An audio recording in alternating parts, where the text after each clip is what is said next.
It's like somebody saying, "Don't think about your hands." Yeah. Next thing you know, you're like, "All I can think about are my hands." Hello, Playbill. Hello. Here we are. I'm here with the cast of the new film Speech and Debate. Round of applause for them. They just got off the main stage here at BroadwayCon for an incredible panel that was hosted by Darren Criss. Yeah. Oh, I know. It doesn't make you want to squeal like a 14-year-old girl every time somebody says Darren Criss. I just want to freak out. Congratulations on the film, you guys. Coming out on iTunes April 2nd. Is that correct? And then is that I think that's correct. So this is Liam James over here.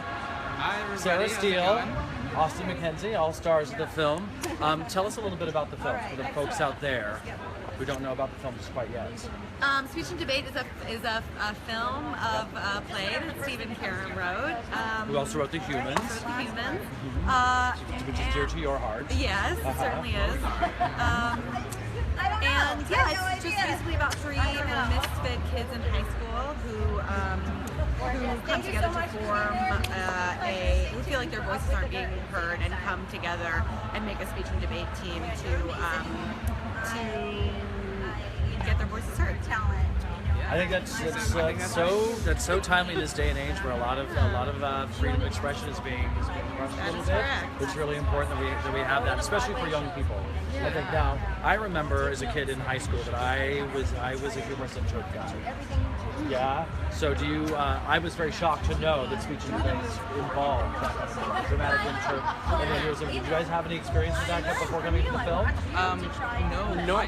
Our speech was just really debate. It was really debating political topics. So we didn't really have anything like that in my school. But Stephen was saying that it was a bigger thing, and I think it will make a comeback now. So yeah. Did you have any knowledge of that? I had knowledge of it. I didn't participate. No, it's the craziest thing. It's obviously really where you end up, you put on an entire 3-act play. Your character does a dramatic intro of the Crucible in high school, Playing all the parts, which is that's what you do. Absolutely hysterical. So being here at BroadwayCon, it's crazy the amount of fans that are gathered here together. What's it like being out there in front of that many people?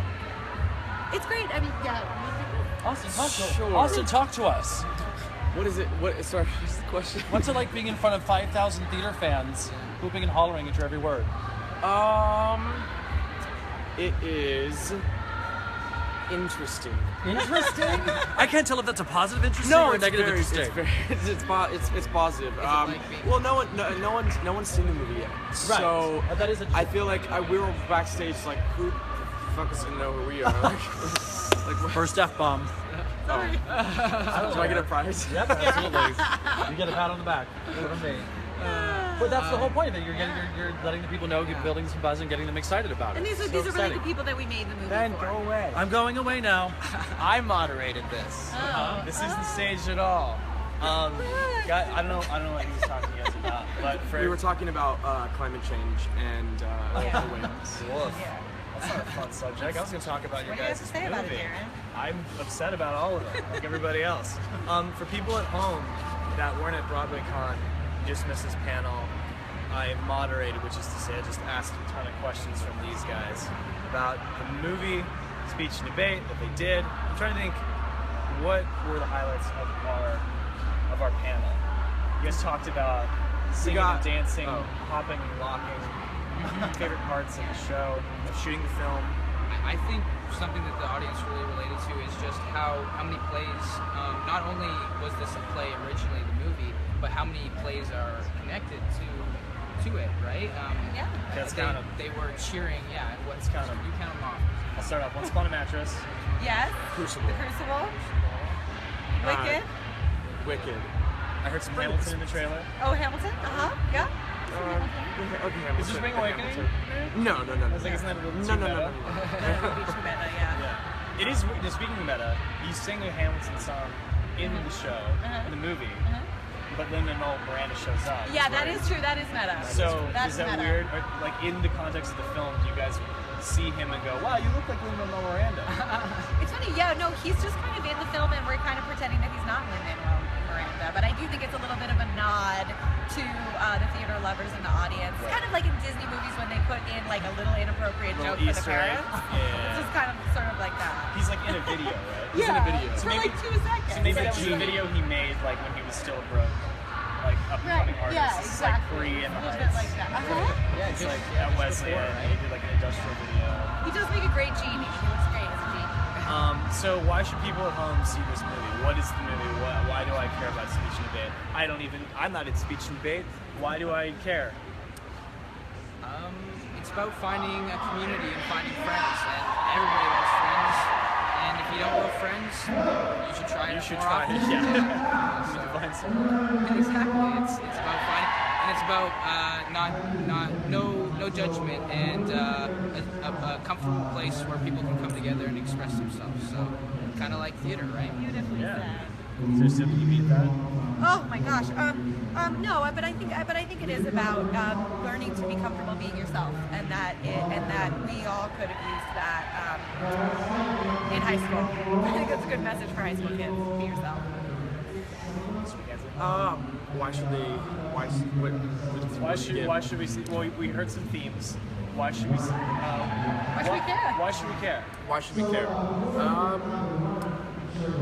Because they're in nude bodysuits Hilarious. dancing. Because to we're George Michael. kids in a nude That's body. why you care. If you've That's ever it. wanted to see us naked, this is the time Closest you you're almost gonna get get. to squint your eyes and take off your In a glasses. very You non-sexual, might think we're dancing non-sexy naked way. in a PG-13 film. Yeah. So that's why you should care. I don't know. Facebook Live are we good? Are we good with the Facebook Live inch? They said, "Hi, Sarah. Would you like to do a musical?" Yes, I would. I really would. Job offer. Yeah, I want to do a job. asking. Can someone offer me a Let job? someone What would you know. want to do? You've been doing plays. Oh man, well I really, I don't know. I would love to do any musical. I want. Don't be bashful. You're allowed to say something mainstream. I don't know. I want to do like a cool like rock musical that's new. Yeah, but it's come kind on, of a like, boring answer. but... everybody has that show when they're a kid. They're like, Oh, do you know what I actually want to do? I want to do an all-female version of Jesus Christ Superstar. that sounds rad. Make it happen. That sounds actually. I want to play Hedwig. You'd be great. Oh, You'd be good fabulous. one. Oh my god, that's totally Got in some the cards. competition here. Dude, I'm good. Maybe we could. What if we had like a conjoined twin Hedwig? Wow. Yeah, Make it happen. One will just be slightly better than the other, then you'll know. I'm just kidding. we won't say. So say goodbye. We're gonna ask Darren we some say solo goodbye? questions. So those are good. All right. We're gonna go. Liam, we'll put you in a musical. Yeah, I'd like to be in anything. Yeah. Bye. Now we're gonna ask Darren some questions. Wait, I'm saying. I'm just kidding. I'm back now. Hi, Darren. I'm Ben. Hi Ben. I didn't mean to shove you away. I liked it though. I did, It though. was fine. But you know what? You knew exactly what to say to them Hopefully. because you have a cameo in the film. I do. Very short. Yeah. Welcome to BroadwayCon. In a mad fit of badassery, do you just get off a plane and come straight I here? came straight. This is my plain, like pajama chic. This is my red eye chic. No, it's good. It's we've got like the cozy sweater thing going on. Cozy sweaters are great because they're blankets. They're blankets, yeah, So, and yeah. they make you approachable. The cozy sweater makes you approachable. See, I didn't think about it that way. You're like, next time I'll wear a three-piece suit. Just Yeah, keep- yeah. Make sure to keep Nobody some can distance. talk to me. I was walking around the marketplace. I saw a whole setup for LC Fest. I've not been to LC Fest. Can you tell it that these people are stupid like me and haven't been? No, it's Talk okay. about it. I want to know more. Well, like BroadwayCon, we've only had 2 years of life, so we're still growing and expanding and spreading the word. But LC Fest is a gigantic music festival for people who love musical theater, but not just musical theater. The way we like to coin it is sorry, there's like songs going on in the back. I It's know we've got BroadwayCon. BB Newer singing on a screen over there. We're singing. Wait. For the longest time. Oh, that was good. It was harmony. It was good. There's Eric Bergen singing. Oh, this is Madam Secretary. Yeah. Sorry. I didn't know Madam Secretary was a musical, but now I do. Now there's Eric Bergen's in it. Forget it. It's good. Did you see that shoulder? Yeah, look at that. That's famous BB Newer shoulder right there. He's using his Jersey Boys moves. Yeah. Sorry, we're You've got watching to. backstage something. Anyway, Yeah. LC Fest. LC Fest. Eric Bergen's trying to steal my thunder. Bergen. It's a celebration of songs from the stage and screen. So Yeah. whether you are an actor on TV but you sing, we have you do that. If you're in the music business, I mean the lines are very blurry, but it's just celebrating this love for sort of anything kind of remotely involved with the Broadway world. So We've had all kinds of wonderful people from Broadway, from film and television come. And yeah, it's basically, people have called it like a Coachella. It's called like the Warped Tour of show tunes. Which I love. But it's very much, outdoor, having a beer in your hand and people singing, Let It Go. And the cool thing before we started is because, if you go see Aaron today at 5 Cents Below, or you see him at, you see Adina at Carnegie Hall, there's sort of like this decorum of like, sit down, chill out, and everybody just wants to sing along and like they do at BroadwayCon. So when we totally get into that, like if I want to sing along to Cynthia Erivo singing "Let It Go," I get to. Absolutely. After 3 beers, which is when it gets really freaking good. Yeah, and you sound better in your head. Absolutely. Speaking of drinking beer and sounding good, let's talk about it. There's a big. We have a partnership with Marie's Crisis, one of New York City's famed piano bars. Like I was talking about earlier, you've got to go to these places. Yeah. Marie's Crisis down in West Village. Marie's, we have a couple of the pianists from Marie's come, and we have a beer garden. So in between sets, you can go there, knock a few back, and sing And just Hammerstein. That's brilliant. A lot of people will go there and then like miss the rest of the show. Well, that's because they'll just be having a blast there. That's the power of alcohol. That is the power of song. Something chocolate and peanut butter, show tunes and alcohol. They go together. Yeah. You just finished up the Hedwig tour. I did. Yeah. So many things have happened since then, but yes, that was so fun. Are you exhausted? No, I mean, it's a big old beast of a show. It is, but it's so much fun that it's so. It sounds like a cliche, but I truly am so invigorated by it. And it's like, luckily, it's not the same thing every night. It's not like, I got to do it again. It's always different. It's so live, and you're playing with the audience, if I am exhausted, you can use that, and that's part of the shtick. And if I'm feeling great, then I can use that, and so you can incorporate whatever you're kind of feeling, what the audience is feeling, so it's always fresh and fun. But I'm done with that for a while. What's happening now? Talk to us. I just flew in from Vancouver because I was shooting Supergirl. Daddy. A lot of musical theater folks and friends of ours that were at BroadwayCon. I love Jeremy that. Jordan, Laura Benanti was on it last season. Melissa Benoist, who was Glee alum. I'm forgetting so many people because there's so many Broadway people in the DC, CW universe, and I'm doing The Flash as well. Oh my God! It's like a musical crossover episode. Is it really? Yeah. Of The Flash? Of The Flash. Please tell me you sing like nothing but like really fast patter songs. That'd be really fun. I am a man. I think The Flash should have done that. The Flash should sing that.